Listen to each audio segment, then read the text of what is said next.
Shazam. Shazam! Starring Zachary Levi, Megan Good, Desmond Hansu, I think I said that right. Lucy Liu. Did I say Lucy Liu? I think I said Lucy Liu. Helen Mirren. It's a pretty good cast. It's a fair story. Special effects in some places were a little hazy, but it was solid. It was not the best DC movie. It'll be a toss-up for a while if people say the first or the second Shazam was better. The villains were better in this movie. Fury of the Gods. Okay, so Shazam gets his abilities because the gods took the power. They said borrowed, but the gods took the power from the gods and then closed them off and sealed them away from the earth realm. That was kind of a Richard move to do. Then after that, the gods come back, at least the daughters of Atlas. One of the letters in the acronym Shazam comes back and they're like, hey man, you took my dad's power, we want it back. As a matter of fact, not only do we want our power back, but we want this other item that we're going to use for something else, maybe nefarious, maybe not. And of course, Shazam, he's like, you can't just come over here busting things up. So they gotta fight. Superhero fight, supervillain fight, capes, good, capes, bad. I don't know. I think with the star power that they had, they did an okay movie. But also with the star power that they had, I think that they definitely could have done a better movie. I don't know why it was just okay when it could have been so much more. The other company, nobody's gonna say Marvel out loud, the other company, they get a lot of superpowered actors in there and they give them some stuff. They make you feel for them. You look at the screen and you're crying. Cap picks up Thor's hammer and you're like, oh my God. There's events that happen, and I'm gonna lean to saying that it's just a better story. There was a good story here. There was some jokes. Most of them hit. In a DC movie, I'm gonna look at the screen and be like, that joke didn't hit. But in this, most of them hit. It was good. To that point. I almost want to say this was the better Shazam movie. He got to do more stuff. We got more Shazam. They wanted to cut the special effects, I'm sure. So they got rid of the Shazam family and had mostly Shazam, which is cool. I mean, it's called Shazam, Fury of the Gods, not Shazam and a bunch of other people, Fury of the Gods. So it made sense that they did that. I'm sure you've seen it already, and if you haven't seen it, I'm sure you've heard. And if you hadn't heard, teeny tiny spoiler: Wonder Woman is in this movie, which was cool. If they hadn't gotten rid of The Rock, I was really expecting him to be in this movie, and then of course with everything that happened, he wasn't. But you would expect his major foe, Black Adam, to show up at some point. Maybe they'll replace The Rock with another actor to be Black Adam, but Black Adam is primarily his guy. Dr. Savannah is another one, but Black Adam is his Joker. That's his guy. And now I guess they are not going to meet. Which makes me wonder. The Shazam movie was fair. It wasn't the best. It wasn't the end all be all, but it was a fair movie. It was a very solid movie. But they're erasing that whole slate now.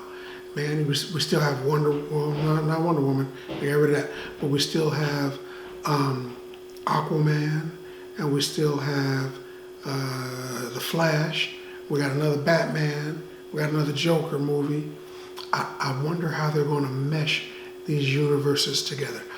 One thing that I did catch that I thought was kind of cool, the original, not the original, but the classic Billy Batson from the TV show is in this show, man. He's one of the bystanders. And when people are like, hey, Captain Thunder or Super Lightning or whatever they're calling him, giving him different names because he's coming up with his name. He hasn't actually found, the Captain Marvel name yet.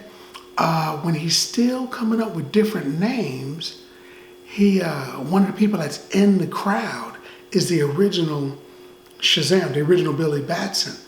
And he's wearing a Billy Batson outfit, from the old cartoon and the old, not the comic book, and from the old TV show, he's wearing it. And when everybody says stuff, he's got Captain Marvel. And I'm like, he just said the name. A while back I said with the Flash movie, because in the comic book, he started everything over and they rewrote their comic. With the Flash movie, they can do the exact same thing and rewrite everything. So I only assume that is their plan, to rewrite everything. We'll find out soon enough, But the movie was good. The Daughters of Atlas come to Earth. They're angry. They wanna beat down the Shazam family. They wanna beat down the Wizard.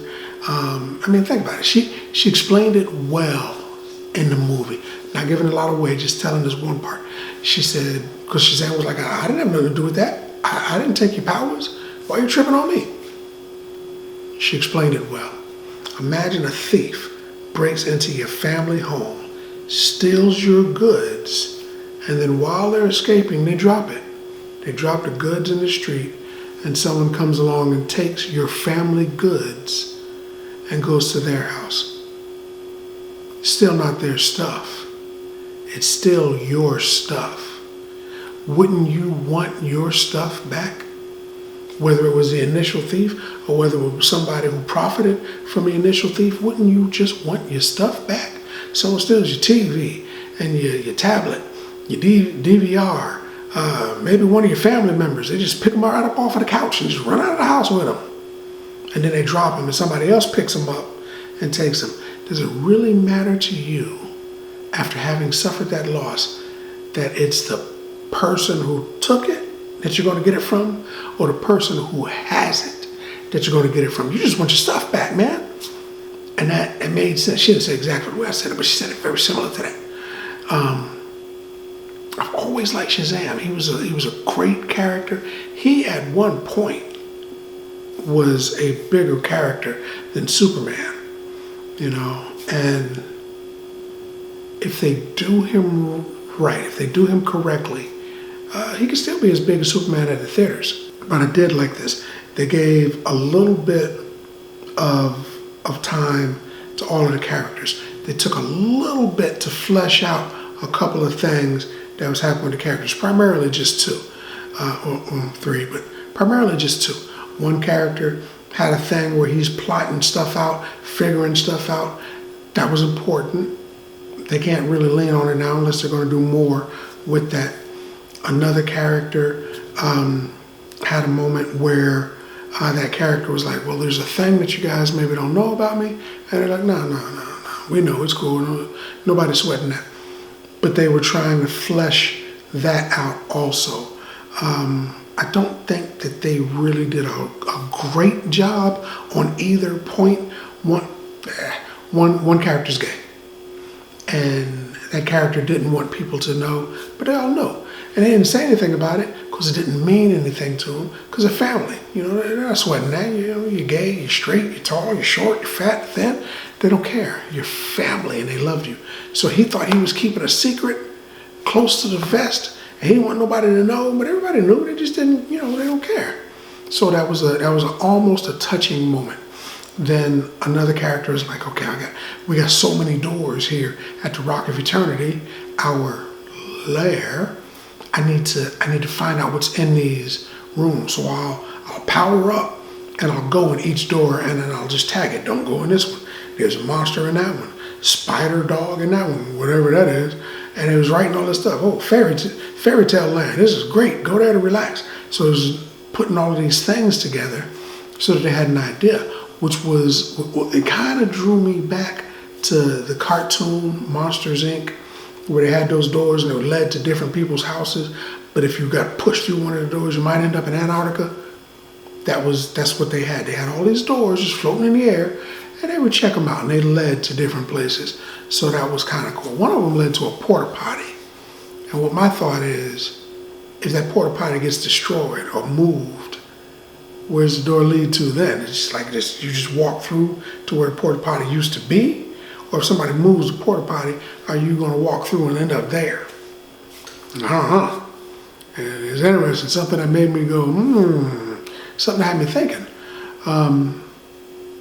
But I liked it. There are 2 Easter eggs / post credits at the end, mid-scene credit. There's 2 of them at the end. One of them, the first one, leads to another part of their universe, which was kind of good. It's giving you an idea that Shazam is going someplace else. Kind of cool. The second one I didn't like so much. It was really, I don't know why I was there. It was basically, somebody popping up and saying, hey, you remember me? No, yes, no. And then they left, and that was it. It didn't really lead to anything. So I didn't really like the second one. The second one, you can stay, but the second one was not worth it. I stayed till the lights come on, so you don't have to sometimes. I didn't like the second one. But it looks like they're leaning into some more Shazam. So that would be cool. I thought that the Shazam movie was supposed to give us an idea of where they're taking their whole, DCU, DCEU, whatever they're calling it now. But it didn't, not really. It just kind of ended. That was it. So, but I would give Shazam, Fury of the Gods. That little girl, the little black chick, she was funny. She was kind of funny. There's a part where she's riding a unicorn and she screams, taste the rainbow, mother. And right before she says the word, the music cuts on. And I'm like, that little girl's about to cuss. She was way too amped up on Skittles or whatever she was eating. So, but it had funny parts. I don't know. You know what? I gotta say one more thing. This is one more thing. There's a girl that's 6,000 years old. She looks like a little kid. She likes one of the people in the Shazam family, and they kiss. At first, everybody sees her and they're like, "Oh, that's so cool." And then she's like, "I'm 6,000 years old," and she says that right before they kiss, and everybody's like, "That suddenly seems inappropriate." And it did seem inappropriate. That chick's immortal. She lived forever. And can't you find another 6,000-year-old dude? But anyway, it's whatever. So I would give Shazam, Fury of the Gods,